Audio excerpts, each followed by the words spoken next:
अस्सलाम वालेकुम दोस्तों, कैसे हैं आप लोग? खैरियत से हैं? ठीक ठाक हैं?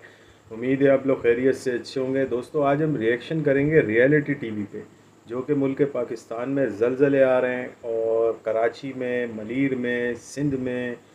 तो इनकी क्या वजह हो सकती है? ये कोई कुदरती वजह है या कोई फॉल्ट लाइन है जो डिफ़ॉल्ट कर रही है, उसकी वजह से ज़लज़ले आ रहे हैं? तो शुरू करते हैं अपनी आज की वीडियो। दोस्तों, कराची जो हमारे मुल्क का सबसे बड़ा शहर है, यहाँ पिछले 3-4 दिनों में एक अजीब चीज देखी गई। कराची में 20 से ज्यादा जलजले आ चुके हैं। इन जलजलों की शिद्दत इतनी नहीं है, लेकिन फिर भी इतनी बड़ी तादाद में जलजले आना कोई मामूली बात नहीं लगती। ये जलजले कराची के इलाके मलीर, डीएचए, कायदाबाद, कोरंगी वगैरह में महसूस हुए थे। इन जलजलों की वजह कराची के इलाके लांढी के नीचे एक फॉल्ट लाइन बताई गई है। ये फॉल्ट लाइन क्या होती है और इसकी वजह से जलजले क्यों आ रहे हैं, मैं आपको सिंपल तरीके से एक्सप्लेन करता हूँ। दोस्तों, मैं आपको एक वीडियो में डिटेल से बता चुका हूँ कि हमारी जमीन की 4 लेयर्स होती हैं। सबसे ऊपर वाले हिस्से को क्रस्ट कहते हैं, जिस पर हम चलते हैं। इससे नीचे वाला हिस्सा मेंटल कहलाता है। फिर आता है आउटर कोर का हिस्सा और आखिर में आता है इनर कोर का हिस्सा।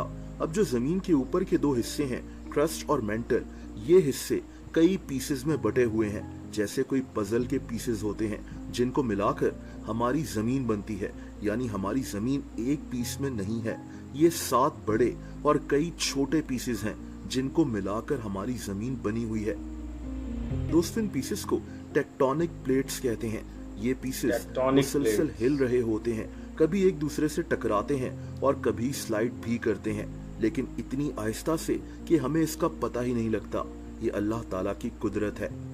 खैर दोस्तों, अब होता यह है कि जब जमीन के ये हिस्से एक दूसरे से टकराते हुए कभी फंस जाएं, तो वहां प्रेशर बढ़ना शुरू हो जाता है, और जब ये फंसे हुए हिस्से रिलीज हो जाएं, तो एकदम से जमीन एनर्जी रिलीज करती है, और यही एनर्जी जमीन की सरफेस पर आ जाती है, और यही जलजले की वजह बनती है। कभी इसकी शिद्दत बहुत कम होती है, जैसे कराची में कम शिद्दत के जलजले आए हैं, और कभी ये जलजले बहुत बड़ी तबाही लेकर आ सकते हैं।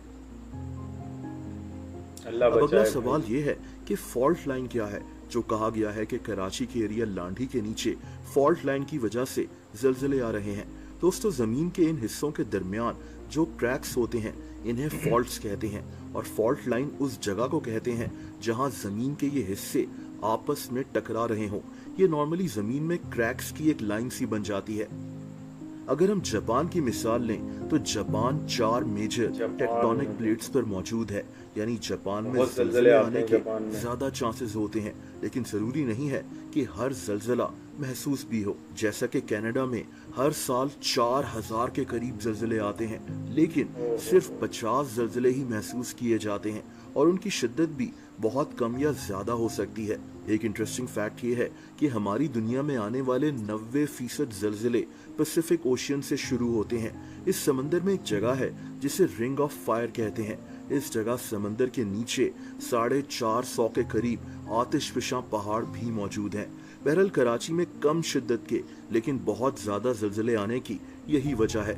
जमीन के हिस्से यानी टेक्टोनिक प्लेट्स एक दूसरे से टकराते हुए फंस रहे हैं, और जब ये रिलीज होते हैं तो प्रेशर बढ़ता है और जमीन एनर्जी रिलीज करती है, जिसकी वजह से जलजले महसूस हो रहे हैं। देखिए दोस्त, आप लोगों ने वीडियो, साइंसदान कहते हैं कि ये प्लेटें टकराती हैं, फॉल्ट लाइन होती है। यार ये तो चलो साइंसदानों की बातें हैं, वो तहकीक करते हैं इस चीज़ की। बहरहाल मेरी अपनी ज़ाती राय है, जब ज़मीन में गुनाह ज़्यादा हो जाते हैं ना, तो फिर अल्लाह ताला डराने के लिए ज़लज़ले भेजता है। हम लोग बहुत गुनाहगार लोग हैं, अल्लाह पाक हमारे को मुआफ़ फरमाए। बेशक वो रब मुआफ़ फरमाने वाला मेहरबान है, उसकी दरवाज़े तो खुले हुए हैं हर वक्त मौत से पहले कि आ जाओ और माफ़ी मांग लो, मैं तुम्हें माफ़ कर दूँगा। और अल्लाह ताला सबको तौफीक दे माफ़ी मांगने की। और बहरहाल भाई, जो भी ये फॉल्ट लाइन है, ये ख़ुद ब खुद तो नहीं हिलती ना, इसको कोई हिलाता है, और वो हिलाने वाली ज़ात एक ही है। बाकी हदीसों में भी आया है कि जब गुनाह कसरत से होने लगेंगे तो ज़मीन पे ज़लज़ले आते हैं। और भाई अल्लाह से पनाह मांगनी चाहिए, हर वक्त पनाह मांगनी चाहिए इन ज़लज़लों से। बाकी अगर आपको वीडियो अच्छी लगी हो तो इसे लाइक करें, शेयर करें। मिलते हैं इंशाल्लाह अगली वीडियो में, तब तक के लिए अल्लाह हाफ़िज़।